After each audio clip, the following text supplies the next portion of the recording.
This is a play we call heavy right, 36 jet power. Now this play has been real good to us. This season was the first season we've implemented this play, and we've been real happy with it. Now when you play us, you know you're going to get a heavy dose of jet sweep. That's just what we do. We're a jet sweep team, do all kinds of different jet stuff. We'll run it 3 different ways out of 3 different formations. Long story short, when you play us, you know you're going to see a lot of jet. So we needed a play, that really took advantage of the overflow of the defense. I mean, we have our counter, or we'll jet sweep this way.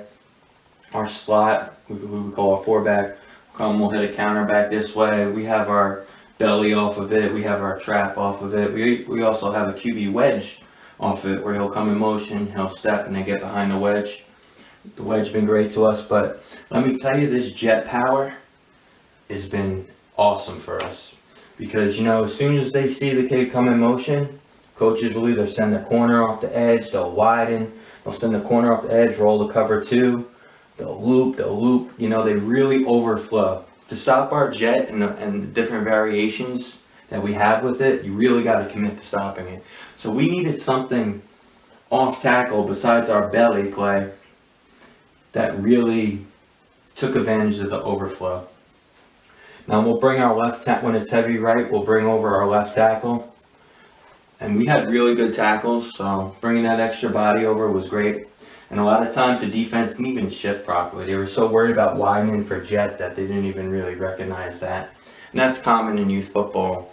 Not a lot of defenses really recognize the unbalance, especially early on. They might notice it as the game goes on, but most of the time they don't align properly. But what we do in our heavy package too is we'll have our 2-back offset. If it's heavy right, he'll offset to the right. If it's heavy left, he'll come over and he'll be offset to the left. But in this case, we're heavy right, so we'll line them up, offset to the right. Now, what we do is when we go heavy, we come out of the huddle, we get our splits, we get down, we call a play. We don't want to give the defense time to adjust, to recognize it and align, and then get their blitz call or whatever they want to do.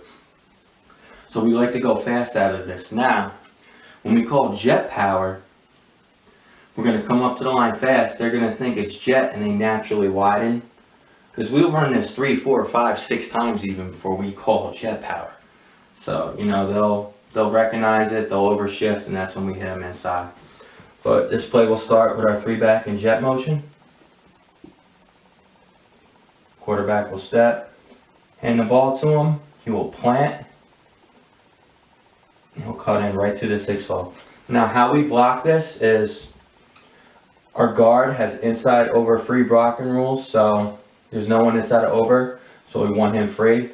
And you do have, if he's not covered or has no inside gap defender, he could double the nose. So you could double the nose with the center if you want as well.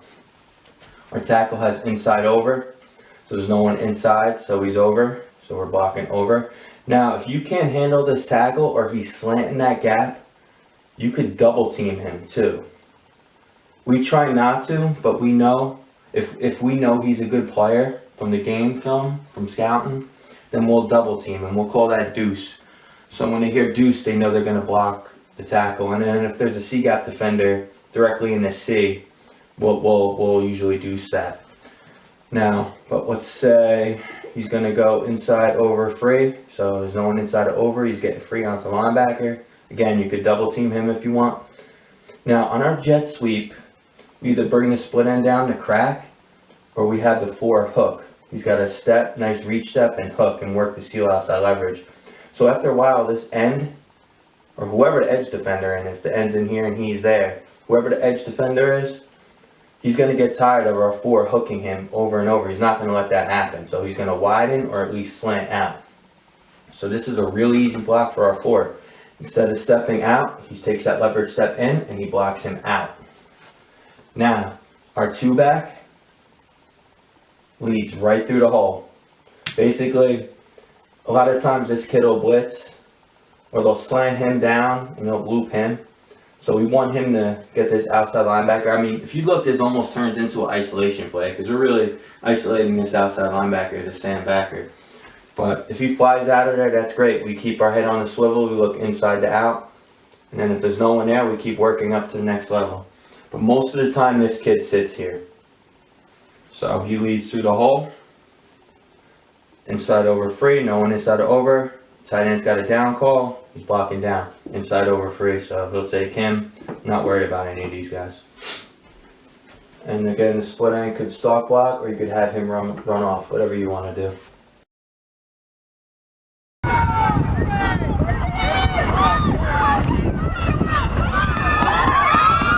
What a block. And he can go all the way. Touchdown. And he can go all the way again. Touchdown. Watch how we take advantage of the overshift and the overflow. Our linemen get to the second level. We do a great job with our down and kick out block. Oh yeah. Big time. Put it on inside. There it is. Go. All day. Click the link in the description below to read my complete article.